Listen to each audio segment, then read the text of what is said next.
Have you ever wondered what happens when someone asks the question everyone else is too afraid to voice?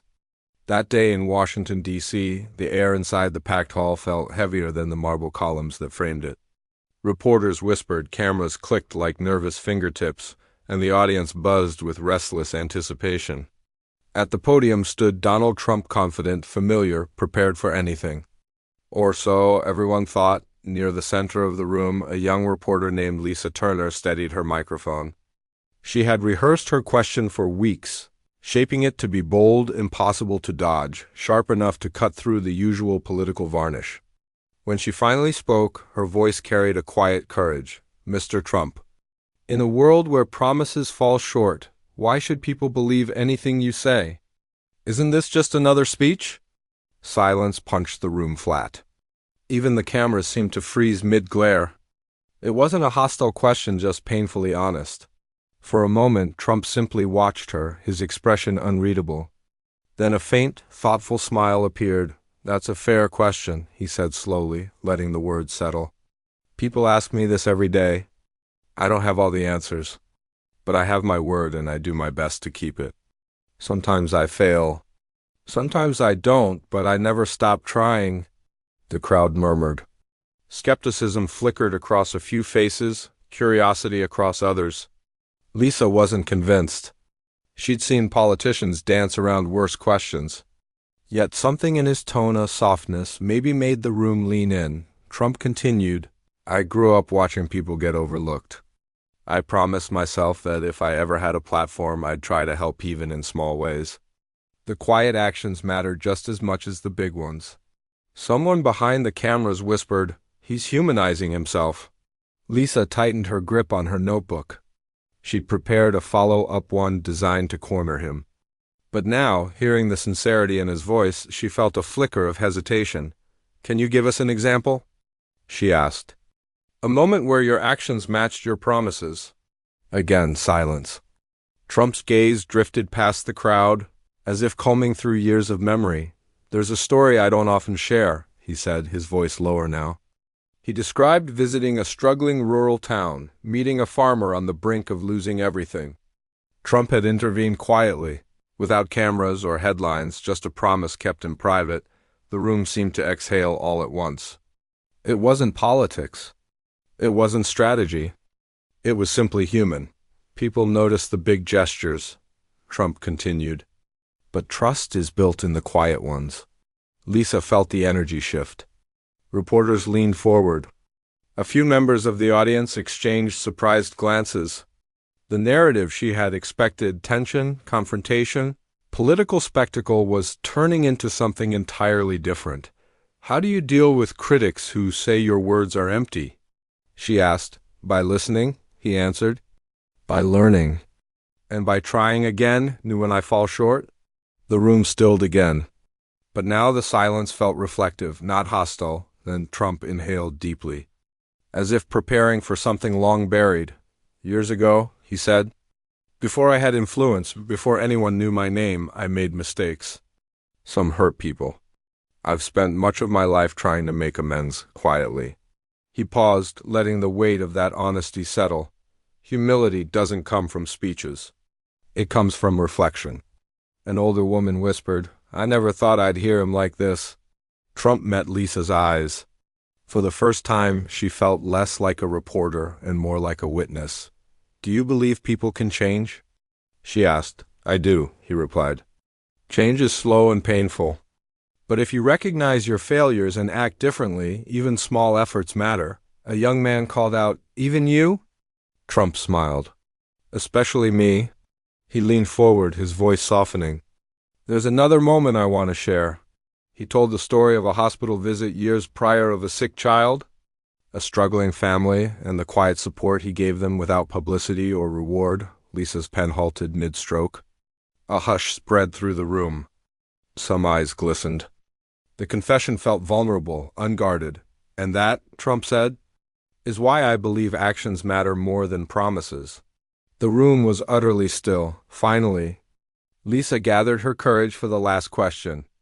Mr. Trump, knowing everything you've said today, why should people trust your future actions? How do we know you won't fail again? Trump didn't hesitate. "I don't expect blind trust," he said. "Trust is earned one decision at a time. If I can inspire even one person to act with integrity, to reflect before judging, or to help quietly without applause, then I've done something worthwhile." The hall erupted into applause, not out of agreement, but out of respect for the rare honesty on display. Lisa realized the story she had come to write wasn't about confrontation or exposure. It was about something far more unexpected: the courage to be vulnerable, the weight of accountability, and the hope that even flawed people can choose to be better.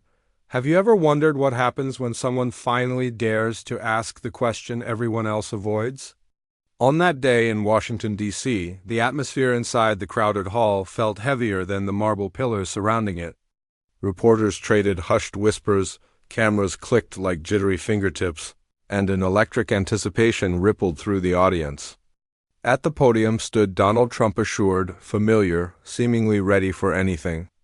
Or so it appeared. Near the center aisle, reporter Lisa Turner steadied her microphone.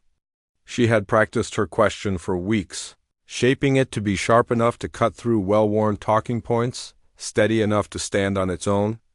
When she spoke, her voice carried a quiet, unmistakable resolve. "Mr. Trump, in a world where promises often fall short, why should people believe anything you say? Isn't this just another speech?" The hall froze. Even the cameras seemed to pause mid-flash. It wasn't an attack, it was simply the truth spoken aloud. Trump watched her for a long moment, his expression unreadable. Then a small, contemplative smile tugged at the corner of his mouth. "That's a fair question," he said at last, each word deliberate. "People ask me this all the time. I don't pretend to have every answer. But I do have my word, and I try my best to honor it. Sometimes I fall short. Sometimes I succeed. But I don't stop trying." A ripple of murmurs spread through the room. Skepticism lingered on a few faces, curiosity on others. Lisa remained poised but uncertain. She had seen politicians sidestep far tougher questions.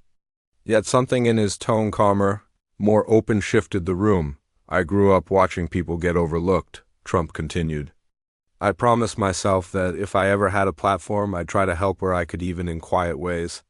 Big gestures matter, sure, but the small ones, the ones no one sees, build real trust." Someone behind the cameras murmured, "He's humanizing himself." Lisa tightened her grip on her notebook. She had prepared follow-ups designed to corner him, but the sincerity in his voice made her pause. "Can you give us an example?" she asked. "A moment where your actions matched your promises." Trump fell silent again, his gaze drifting somewhere far beyond the crowd. "There's a story I don't talk about much," he began softly. He described visiting a struggling rural town years earlier and meeting a farmer on the verge of losing everything.